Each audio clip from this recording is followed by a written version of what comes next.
Hello tout le monde, j'espère que vous allez bien. J'ai beaucoup de choses à vous filmer, donc on va faire ça étape par étape. D'habitude je ne vous fais pas de story le dimanche, mais là j'étais absente ce week-end, j'ai reçu pas mal de trucs vendredi et samedi, donc je vais vous présenter les derniers services presse que j'ai reçus cette semaine. Et d'habitude le dimanche soir je vous poste un résumé, un petit bilan rapide sous format de reel avec les derniers services presse que j'ai reçus sur la semaine. Donc ce reel sera pour demain soir, ça fera un reel en plus bonus, j'en ai mis un autre ce soir, donc voilà, ça fait du contenu en plus. Je vous dois beaucoup de bilans lecture, notamment de mes lectures de jeudi, vendredi et samedi. Je vous filme ça aussi très bientôt, je pense qu'on va avoir des stories facecam / TikTok presque tous les jours cette semaine parce que j'ai beaucoup de contenu à vous proposer, mais on va déjà commencer avec les services presse reçus ces derniers jours. On commence chez Mana Books avec le roman Ruination qui est donc inspiré du jeu League of Legends. Pour ma part, je ne joue pas à League of Legends, j'ai déjà essayé un petit peu, je n'ai pas trop accroché, c'est pas mon style de jeu les MOBA comme ça, mais le roman me disait vraiment beaucoup, le synopsis m'a beaucoup plu et apparemment il n'y a pas besoin de particulièrement connaître l'univers League of Legends pour apprécier ce roman, donc je suis très contente. Cette édition-ci c'est l'édition collector, donc il y a une jaquette et en dessous une hardcover comme ça. Sinon ce sera vraiment un format plus classique et un très joli jaspage avec une épée juste ici, je le trouve vraiment trop chouette. Donc ça c'est édition collector, sinon il y a une édition standard qui doit être un peu moins chère. Avec, j'ai reçu ce joli service presse donc de la part de Mana Books avec la présentation et on retrouve l'épée qui est aussi présente sur le jaspage et sur la couverture. Il est très beau et je vous avoue que j'ai vraiment très hâte de le découvrir parce qu'il a l'air super intéressant et je pense qu'il va me plaire. On passe ensuite chez La Nouvelle Édition pour un nouveau light novel que j'ai reçu. Il s'agit de I'm in Love with the Villainess. C'est donc le tome 3. Je suis assez curieuse de découvrir ce titre parce que pour moi l'histoire était vraiment bien bouclée avec les 2 tomes proposés pour cette série. Donc je me demande ce que l'auteur va nous proposer à part peut-être l'avis de Claire et Rae, pardon. Mais pour le reste, je suis assez curieuse. Donc je vais découvrir ce tome.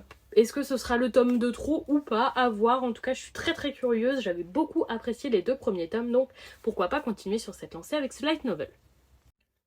De la part de Kana, ensuite, j'ai reçu le 4e tome de Boys Abyss. Cette série est vraiment très particulière. Je pense que c'est un petit peu un tout ou rien pour ce titre. Personnellement, je la trouve très intéressante. Elle a un côté mélancolique et mystérieux.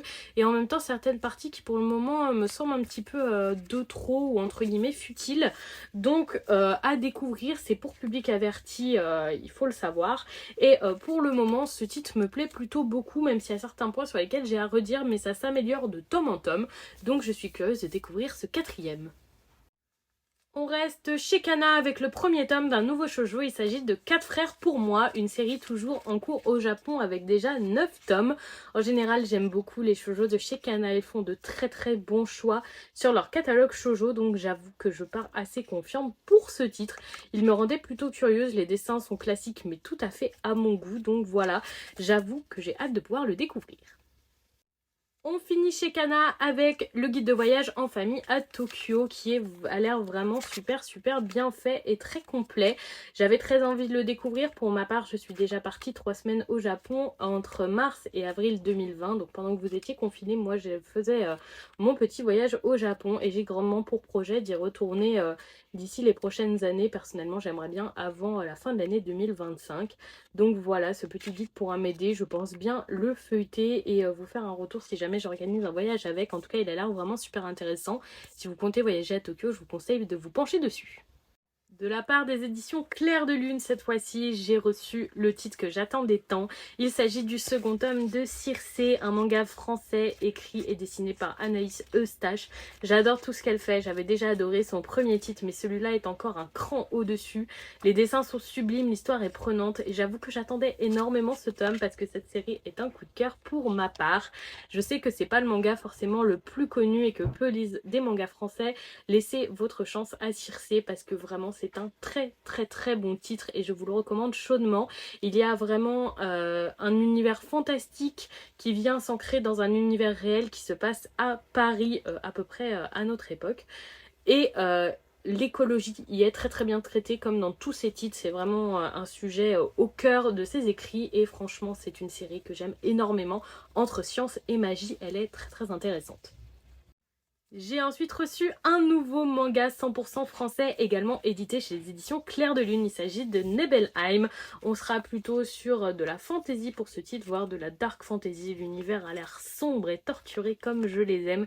Et je vous avoue que ce titre me faisait très envie. Je suis très curieuse de pouvoir le découvrir.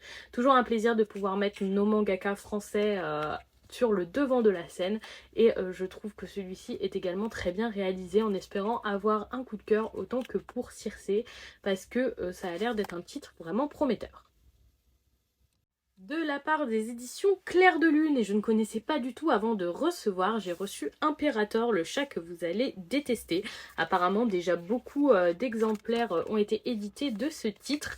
Je vous laisse un petit peu découvrir, ça se présente vraiment plus comme un livre pour enfants, pour les plus jeunes, à voir à la lecture si c'est adapté aux petits ou pas. C'est le cas, je le passerai à ma soeur pour qu'elle le lise à ses enfants. Je sais pas du tout ce que ça va donner, je connaissais pas avant de le recevoir, je pense que ça se veut normalement humoristique, à voir si l'humour est efficace sur moi. Je sais que l'humour japonais est parfois bancal, mais je suis pas sûre que ce titre soit japonais. Je vous avoue que j'ai pas trouvé beaucoup de choses dessus, beaucoup d'informations. En tout cas, très très curieuse de découvrir ça et de pouvoir vous faire un retour sur cette curieuse nouveauté.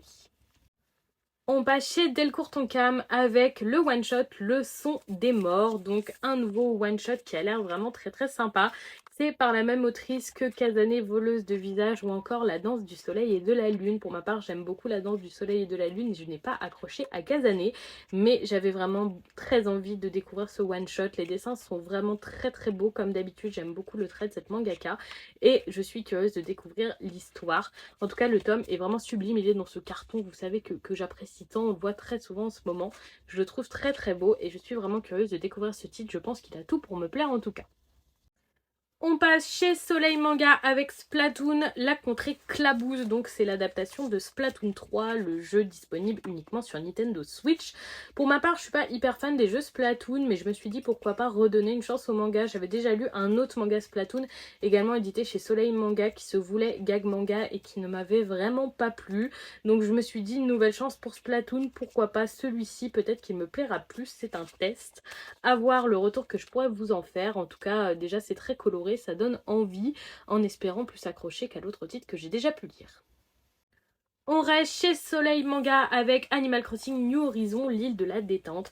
J'avais déjà lu idem les 2 premiers tomes d'Animal Crossing New Horizon, qui était également un gag manga et qui ne m'a pas plu du tout. Les dessins étaient très très beaux, mais alors les gags ne m'atteignaient vraiment pas et désolée mais je n'ai pas aimé ce titre. Donc pareil, nouvelle chance. Je pense que celui-ci a beaucoup plus de chances de me plaire. Il a plus un aspect un peu slice of life. Vraiment, il a l'air très très sympathique. Les dessins sont absolument adorables. Je suis très contente de pouvoir retrouver Animal Crossing à travers un nouveau manga parce que c'est un titre que j'apprécie tout particulièrement. C'est des jeux coup de cœur. Je joue depuis le volet GameCube. Enfin, j'ai tous les volets d'Animal Crossing. C'est un jeu que j'apprécie beaucoup. J'adore les PNJ, l'univers, etc. Donc j'espère que j'accrocherai à ce manga-ci plutôt qu'au premier en espérant que ce soit une très belle découverte. Et on finit avec une nouveauté de chez Soleil Manga, il s'agit du shoujo Sois ma muse. J'ai lu le synopsis et je me suis dit qu'il va être tout à fait à mon goût. Pareil, Soleil Manga, souvent des très très bons choix en termes de catalogue de shoujo. Les dessins sont déjà tout à fait dans ce que j'apprécie. Regardez-moi ces planches. Et le synopsis m'a tout de suite attirée. Je pense que c'est un titre qui va beaucoup me plaire. Donc j'avoue que j'ai hâte de le découvrir. En plus, j'ai une petite période shoujo en ce moment, donc trop contente de pouvoir lire ce titre. Je pense qu'il va vraiment beaucoup me plaire et j'ai déjà vu pas mal de retours positifs dessus.